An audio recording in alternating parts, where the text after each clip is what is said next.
Okay, so this is my third preliminary microphone test for this mic here, which is the 512 Audio Limelight dynamic microphone. So the first video that I done as my test was basically plugging it straight into the camcorder, and it worked great. I've still not done any critical listening as far as tone is concerned, but the gain and going straight into the camcorder was great. There was not like any noticeable hiss or anything like that, so that might actually be a really good option for me, because I really do need to have a dynamic that I can plug straight into my camcorder, and none of this messing around that I'm doing now where I'm using preamps and whatnot and then plugging it into an external recorder and that. And then the second video, or the second test video that I'd done, was using the Behringer UV1, but I was using its compressor quite heavily as well. So that obviously meant recording it into the Mac, into Resolve and all the rest of it. Now, what I'm doing here is to use the UV1 again, but I'm also using a cloud lifter. I'll kind of pick it up in a second. Actually, I might be able to do it here. So there's a cloud lifter, on the end there, and then that's the cloud lifter doing its thing, and then the UV1 is just doing its thing. So this will definitely be the quietest option, although it wasn't that noisy anyway, even when I plugged it straight into the mic. Well, it wasn't noisy at all when I plugged it straight into the camcorder. It may even be the case that there really might not be that much difference. I don't know. It might be all down to mic position, which kind of, swings the difference for me. Anyway, nonetheless, it is being plugged straight into my Mac, and I'm recording into Resolve here. So yeah, it's all dead good as far as the recording chain is concerned, or signal path. Okay, anyway, after the first two tests, what I've kind of worked out is that roughly this type of distance here from the end of the mic is probably best for me.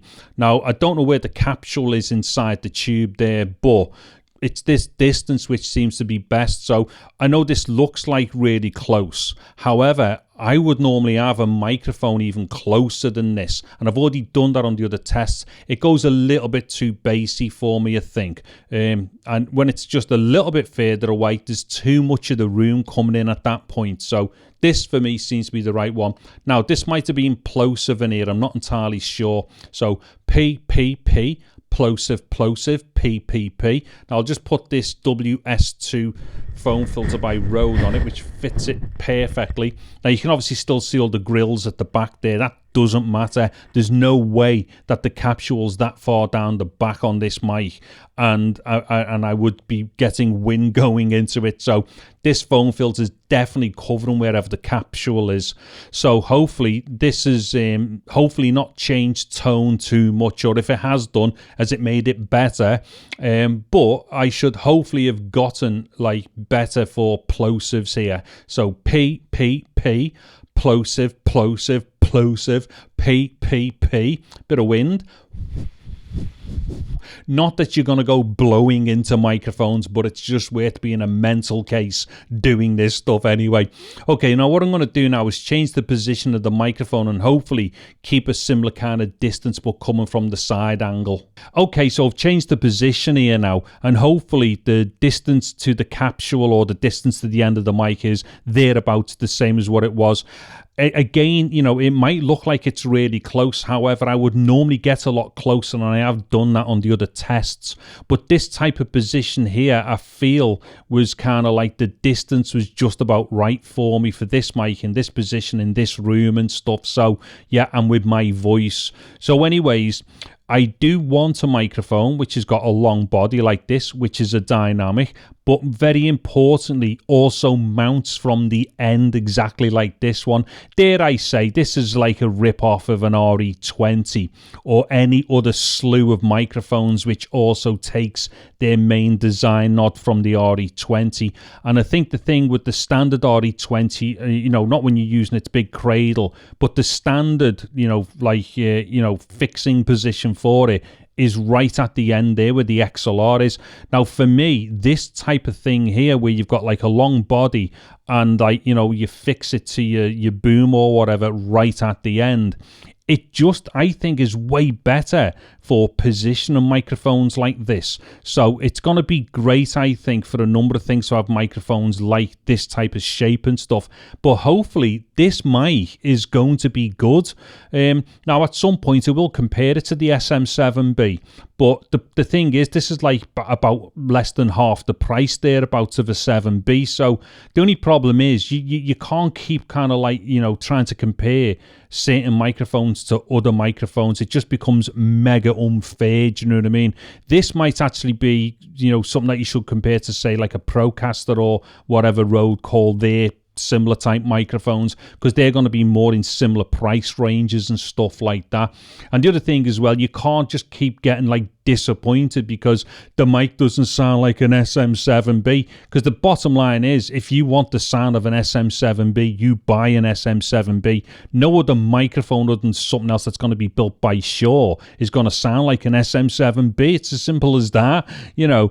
But anyway, nonetheless, this type of positioning is something that I'm really into for this type of like obvious mic in shot vloggy podcasty thing. Now, of course, I've had the pop filter on for this now because I do think I would have been going a bit mental without it. I'll try it in a second, but nonetheless, PPP, plosive, plosive, plosive, PPP. Now, just to be clear, there might be still some like little bit of finesse to be done here with this very slight positioning and stuff. There's another thing as well, especially I think when you're using a microphone with a tight cardioid pattern, because this is a super or a hyper or whatever it is. Now, whether it is or it isn't, I don't know, because I've not tested it for its cardioid pattern, but assuming that it is that tight, the problem is you only have to go slightly, you know, like slight different positions, not even so much off axis, but just your position, and obviously your axis will change the tone of microphones. But just slight changes can make a fair bit of difference to do with bass response and whether or not something goes a bit brighter as well and stuff like that. So I think this is generally the position, and to be honest, this is generally the position for a lot of mics for me as well. Again, for two reasons. One, it keeps the mic out of the way here so I can move my hands around, and so now I can properly show you that there with the Fethead on the end.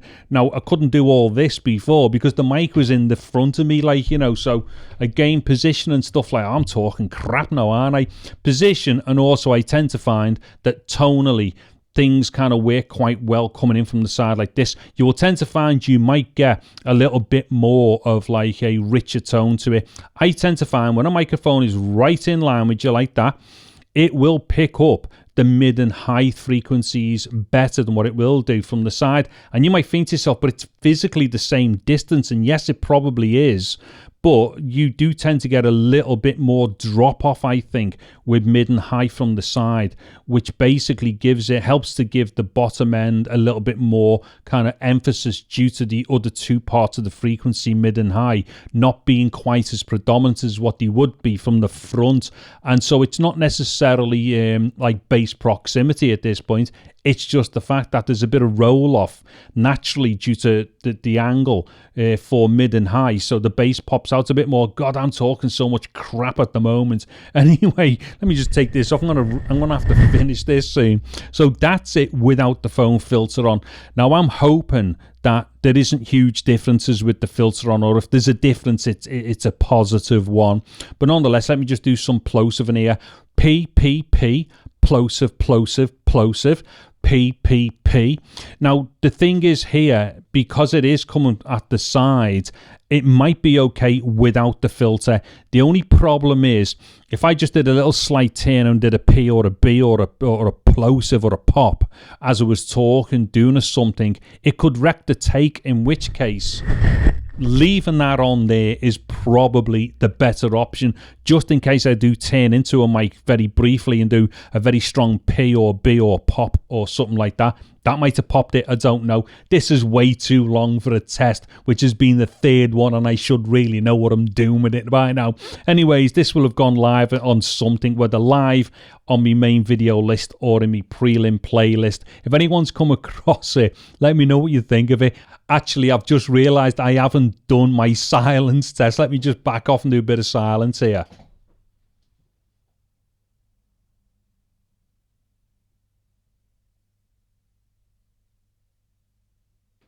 Okay, so I'm going to hazard the guess there that there was absolutely no noise whatsoever. No matter how much I've raised it up in post and put a limiter on it, there still won't be any noise.